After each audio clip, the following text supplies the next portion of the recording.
A real business problem many corporations have tried to make crowdsourcing work. Most have failed. Consider the publishing industry. Publishers release a vast number of books each year and have no idea which ones will take off and which won't. The success of Dan Brown and J.K. Rowling came as a total surprise to industry insiders. If they can't get those right, then they don't know what they're doing, do they? How could a publisher know in advance that it was dealing with a surefire hit? The best way would be to get the early drafts of books looked at by large numbers of readers, rather than professional editors. The publisher would then release only those books that generated tremendous early reader enthusiasm. The tastes of the editors, the gatekeepers, wouldn't come into it at all. Instead, the taste of the people would be decisive. HarperCollins created a website called Autonomy, http://www.autonomy.com, where writers were invited to submit their books, to create an online slush pile. Readers and fellow writers were then supposed to read the books in the slush pile and nominate their favorites. The top 5 each month would reach the editor's desk and be submitted to the HarperCollins editorial board for consideration for publication. After 3 years, HarperCollins have published not one of the successful books. Why not? What went wrong? For one thing, virtually no readers joined the Autonomy site. Only writers signed up, several thousand of them. Nearly all of them had submitted a book that they were desperately trying to get onto the editor's desk. The original idea behind the site was that members would give an honest opinion of the books they read, and the cream would rise to the top. What actually happened was that all sorts of factions and cliques developed, and these were far more interested in their own agenda than in finding the genuinely best books. Moreover, writers are very different from readers and often have completely different tastes. But the most serious problem of all was that getting to the editor's desk became a game, and all of the members of Autonomy turned into ruthless gamers. The game became so ridiculous that gamers started swapping votes for each other's books without even reading the respective books. Acquiring votes to get onto the editor's desk was all that mattered. Reading books became irrelevant. In other words, the whole purpose of the site to locate by crowdsourcing the best books on the site was negated in every possible way. Votes counted, not books. The books that reached the top were those that had been gamed the best. Their quality as books was neither here nor there. In fact, most were dreadful. So much for crowdsourcing. The business need is for a viable crowdsourcing model that allows early-stage projects to be evaluated by large numbers of people, thus ensuring that those projects that go into full production are guaranteed popular hits.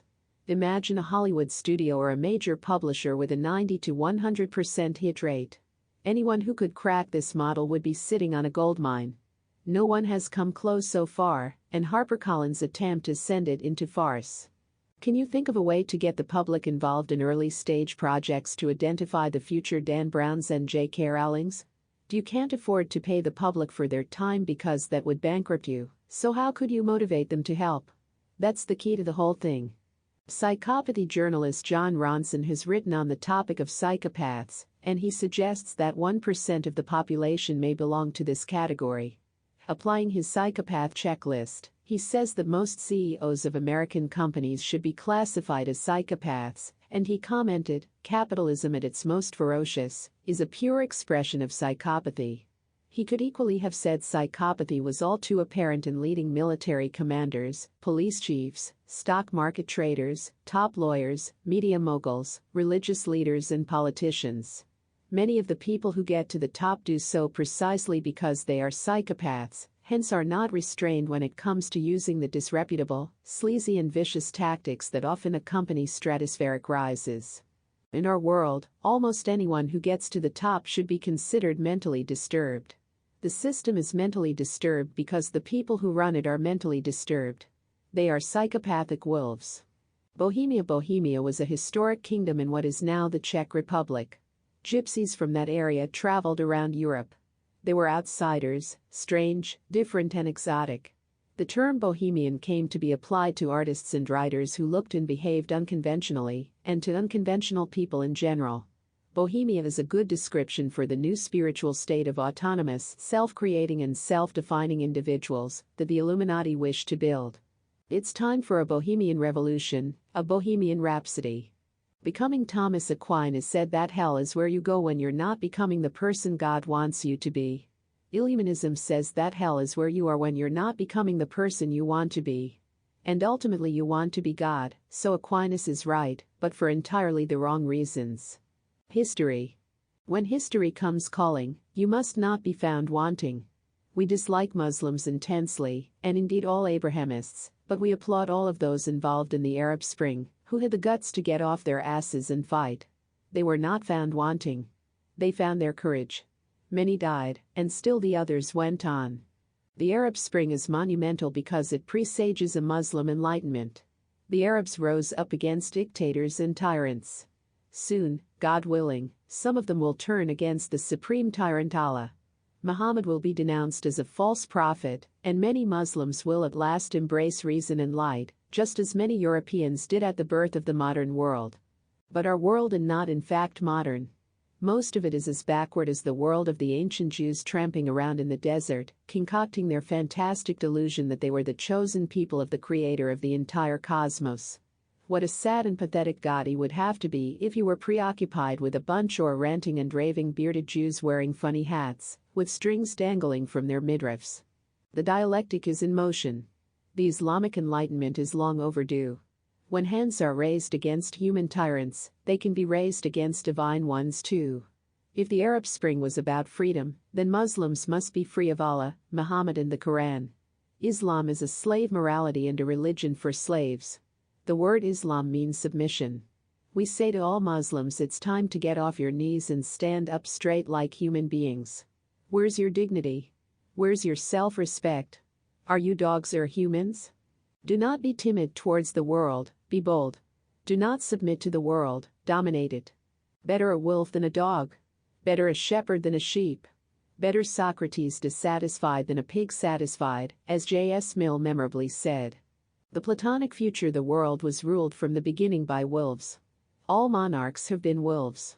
Religious leaders were always wolves preaching a wolf doctrine of obey me or perish. Capitalists have been extreme wolves preying on the poor. We need to escape from the control of wolves.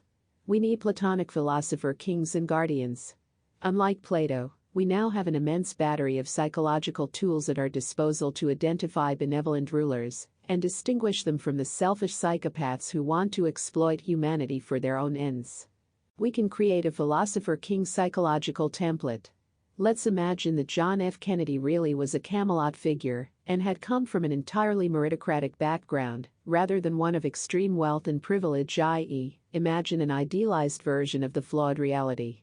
We could psychologically profile such a leader and then seek similar traits in all future leaders. We could keep adjusting the template as we go along in response to any flaws that become apparent. Eventually we could know right from the outset whether the candidates for high office will govern for the people or for themselves. We will be able to exclude all greedy, selfish, wolf characters from all positions of influence over the people. Plato talked of having guardians who lived in a commune and were raised from childhood to be the leaders of society. They would all be philosophers, with no greedy, selfish, materialistic aims. Their only interest would be the optimal governance of the state for the good of all. These days, we could psychologically identify just such Platonic guardians.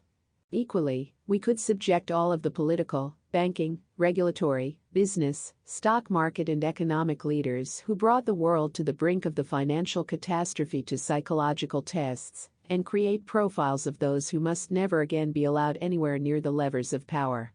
Leadership can be converted into a science. Simply by using psychological profiling, we can identify those capable of running the world competently and those sure to be a disaster. We don't need elections, spin doctors, lobbyists, campaign donations from Goldman Sachs and all the rest of it. We know who the bad wolves are. We can exclude them. Whatever you think of President Obama, he clearly isn't up the job. In fact, it's hard to think of anyone in Congress who's fit for purpose. We don't need to endure these people. We can create a whole new political class based on psychology, rather than on who you know. Privilege can be entirely removed from the political equation. Politics is primarily an arena for extroverts, but introverts are much more likely to be wise and altruistic leaders. In our new system, introverts would begin to predominate. Also, women and representatives of minority groups would be much more likely to create a radical departure from the failed ways of the past. A new world order means finding new ways to do everything, to escape from the mistakes that brought us to the vile world we presently endure. We simply need to identify the traits of those who led us to disaster and prevent them from leading us ever again. There's nothing intellectually difficult about changing the world. You could transform it beyond recognition in a single generation. But it's having the will to destroy the existing order that's the true stumbling block. It has rightly been said that those that don't learn from the past are condemned to repeat it. The tragedy for the world is that many people have learned from the past, but they're not the ones in charge. The ruling order continues to be the same and continues to pursue the same old policy of extreme self-interest and privilege. The horrific truth is that they want to repeat the past because the past is exactly where they have always held power. That's why they're called the Old World Order. They don't want anything to change, except in the sense of updated and more efficient ways of maintaining and extending their power. The key to genuine change is to change exactly that type of person who has always risen to the top of our society. Such people have invariably been psychopaths and sociopaths with extraordinarily little interest in the welfare of anyone other than themselves. In fact, they have taken delight in humiliating others and doing everything to highlight the gulf between the top tier of society and everyone else. The top people are obsessed with status, and status is all about showing that you are much richer and more powerful than others. The precise purpose of the status game is to create a radical difference between high status and low. The meritocratic constitution, a constitution, does not need to specify endless details, clauses and sub-clauses. It simply has to state all of the central concepts upon which the state will be founded. In the meritocratic constitution, the 10 concepts listed below should all be in an ascending trajectory within the meritocratic state. 1. Merit. 2. Freedom. 3. Equality of opportunity. 4. Dignity. 5. Psychological well-being. 6. Reason. 7. Quality. 8. Creativity. 9. Aspiration. 10. Community. If any citizen considers that any aspect of the state is falling short in regard of any of the above, he can bring a case to the Supreme Court, the institution charged with defending and promoting the Constitution. The Supreme Court is the highest institution in the meritocratic state, above the presidency. Why? Because nothing is more important than the Constitution, and no one, no matter how powerful, is allowed to defy the Constitution. The Constitution, not any individual person, is the guarantor of the meritocratic state.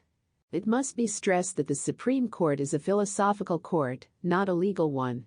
In a meritocracy, lawyers will find their status in catastrophic decline. The philosophical Supreme Court will be composed of Platonic guardians under the leadership of a philosopher king, elected from amongst their number.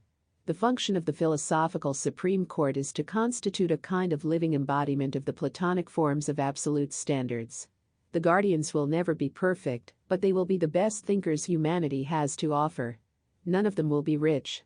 It will be a prerequisite of service on the philosophical Supreme Court that there can be no question of financial impropriety. All of their financial dealings will be completely transparent. They're not there for the money, they're there to serve the people. In addition, there will be various other philosophical courts. Each age group will have a philosophical court of people of that age to represent that group's interests.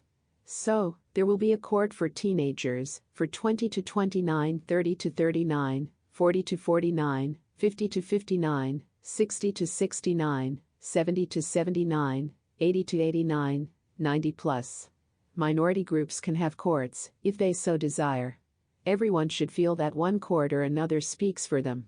Using the mechanism of courts, it could be possible to do away entirely with politicians, lobbyists and lawyers, who have proved themselves inept, selfish and corrupt. If catastrophe happens on your watch, should it not be compulsory for you to resign or be fired? Why is there any need for debate? Everyone associated with the financial meltdown should no longer be in power. Tragically, nearly all of those who caused the catastrophe are still running the world. That's because the system is designed not to kick their sorry asses into touch. These people have no honor, nobility or integrity. Many of them don't even think they did anything wrong. Philosophers versus lawyers. It has been said that lawyers become more eloquent the higher their fee. In ancient Greece, Socrates and Plato were bitter enemies of sophists. Socrates and Plato were philosophers lovers of wisdom, while the sophists were wise men. Why should lovers of wisdom and wise men not get along famously? Aren't they almost the same thing? Socrates and Plato certainly didn't think the sophists were wise, but, rather, cunning and disreputable, willing to use their intelligence to present specious arguments, to bamboozle and persuade the ignorant. The sophists were itinerant teachers cum lawyers, selling their services to the highest bidder. They would defend any position, if the money was right. So, clearly, exactly like modern lawyers, they had no regard for the truth at all. The idea that America should have a Supreme Court composed of lawyers is surely one of the sickest jokes in history. No sane person would trust a lawyer with a bottle of water, never mind a constitution. Look at the Supreme Court's conduct in the Bush versus Gore election. Does that not stand as one of the greatest travesties in world history? It certainly had nothing to do with truth, justice, or the Constitution. It was an entirely politically motivated judgment taken by political appointees of the political party that was the beneficiary of the court's decision. How can any court have any integrity if its members are political appointees? Socrates and Plato were right to despise the sophists. The world has always been full of a certain type of pseudo-intellectual who is very happy to prostitute his mind in order to make a lot of money. He is motivated by mammon, not by truth. That's why you can't let rich people anywhere near important public jobs. They have excluded themselves by their greed. They are manifestly interested in self-service, not public service. Wealth and altruism never go together. John Maynard Keynes said, "Capitalism is the astounding belief that the wickedest of men will do the wickedest of things for the greatest good of everyone." Therefore, Law 1 of the meritocratic state should be an absolute prohibition on any wealthy person serving in government. Extreme wealth must become anathema, a thing of shame and disgrace. It must be purged entirely from the human condition. After all, how can it possibly help the state in any way for a very small number of its citizens to be ridiculously rich? The age of the rich must have the curtain brought down on it. Never again should wealth direct the fate of the world. The past versus the future, the rule of dogma, past versus the rule of reason, future. The rule of the privileged elite versus the rule of the meritocratic elite. Religion versus science, mathematics, philosophy, psychology, and sociology. Mythos logic versus logos logic. Ptolemy's cosmology, Earth created by God and placed at center of the universe, versus the infinite universe. Earth has no special place, and there is no creator God. Creator God versus evolutionary God. God the tyrant versus God the mentor and guide. Man is the slave of God versus man becoming God. Devotion, faith, obedience, acceptance of social order versus intellect, freedom, autonomy, independence, merit, choice, knowledge. It's time for humanity to remove the chains of the past. We must evolve. The Muslims, Jews, and Christians expect us to be enthralled to the Quran, Torah, and Bible a billion years from now. Is that not insane? We must move onwards and upwards, and leave the retards behind to sink back into the ancient slime that gave birth to them. Good riddance. Tyranny, like hell, is not easily conquered, yet we have this consolation with us, that the harder the conflict, the more glorious the triumph. Thomas Paine. Why privilege is wrong. In the first part of Rights of Man, I have endeavored to show that there does not exist a right to establish hereditary government, because hereditary government always means a government yet to come, and the case always is that the people who are to live afterwards have always the same right to choose a government for themselves as the people had who have lived before them. Thomas Paine. All men being originally equal, no one by birth could have a right to set up his own family in perpetual preference to all others forever. Thomas Paine. Once, the elite used the principle of heredity to ensue. As hereditary rule faded away in many countries, it was replaced by a new version based on money and privilege. The rich can rule over us in perpetuity because of the power conferred by money. The system of privilege, exactly like that of heredity, shapes the lives of future, unborn generations. In a world of privilege, your future is not in your own hands, and your merits count for nothing. Because of the failure of your parents and grandparents to become rich, you are now doomed. The odds against you being a success are simply astronomical. You will need to be blessed with extraordinary good looks, or sporting talent or entertainment ability, anything that the rich value and can exploit to make themselves richer, or you're well and truly fucked. Even before you were born, your fate was decided, and the same was true of your parents, your grandparents, and all earlier generations of your family line. You were born for slavery, to be the servants of the rich elite. Is it just and fair for people to have their fate decided by what happened in the past? By events that had nothing to do with them? What is the central principle of meritocracy? It is that each new generation starts afresh, unburdened by the past. How is this achieved? By 100% inheritance tax. All the wealth anyone has accumulated is returned to the Commonwealth upon their death. This means that it's impossible to transmit wealth and power from generation to generation. In such a system, what happens now can never again decide the future lives of the unborn. Meritocracy ensures that for the first time in history human beings are free from the moment they are born, and they do not need to care at all about how successful or unsuccessful their parents were. Their fate is in their own hands, no one else's. The past won't determine them. Instead, they will create their own future. The world can be reduced to two extremely simple formulas. 1. Heredity privilege. The past shapes the future and controls the unborn. This is overwhelmingly the most popular formula of our world. This is the core doctrine of the old world order. Practically everyone believes that parents should be allowed to pass on wealth to children, and that the state has no right at all to intervene. None of them grasp that this single act makes slaves of the unborn. But no one has any right to enslave future generations. 2. Meritocracy. What we do, not what anyone else does, determines our future. All of the unborn are given an equal opportunity. This is the cornerstone of the New World Order. Until heredity and privilege are destroyed, we can never be ourselves, we can never be authentic, we can never be self-determining and self-creating, we can never be in control of our own destiny. All monarchs, all nobles, all dynastic elites must be obliterated. There can be no human freedom until the past of heredity and privilege is eradicated once and for all. Robespierre and Saint-Just, two of the Illuminati's greatest heroes, sought to exterminate those who denied the French people their freedom. Too cruel? Too harsh? Well, the same task can be achieved by a single tax, the 100% inheritance tax, the single most important tax in human history, the tax upon which the fate of humanity, and human freedom itself, rests. Are you for freedom or against it? If you are for it, you must consign dynastic elites to the dustbin of history. Wealth and power must, by law, be prevented from being transmitted within families. All wealth must be transferred to the Commonwealth, the wealth of all of the people. In a world of privilege, the only winners are the privileged. Any non-privileged person who supports inheritance is attacking himself and sabotaging his own self-interest. Such a person is a fool for now and forever. Our world is overflowing with the stupid, and it was the privileged that made them stupid because their stupidity suits the privileged in every possible way. If one class in society is obliged, in order to live, to secure the acceptance by others of its services, whilst another class can do without them, because of the resources already at its disposal, resources that, however, are not necessarily the result of some social superiority, the latter group can lord it over the former. In other words, there can be no rich and poor by birth, without there being unjust contracts.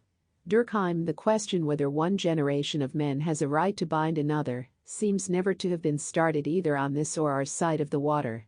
Yet it is a question of such consequences as not only to merit decision, but place also, among the fundamental principles of every government.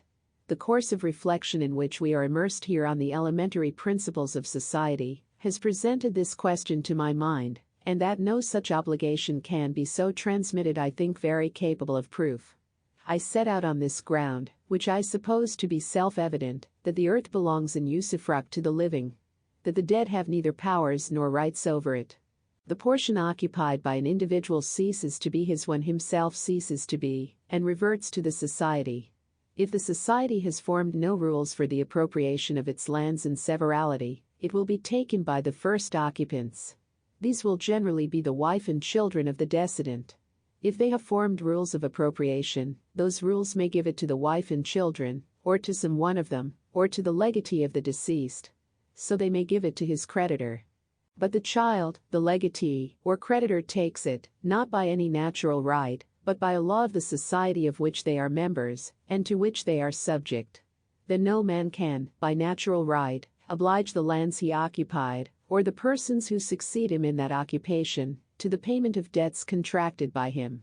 For if he could, he might, during his own life, eat up the usufruct of the lands for several generations to come, and then the lands would belong to the dead, and not to the living, which would be the reverse of our principle.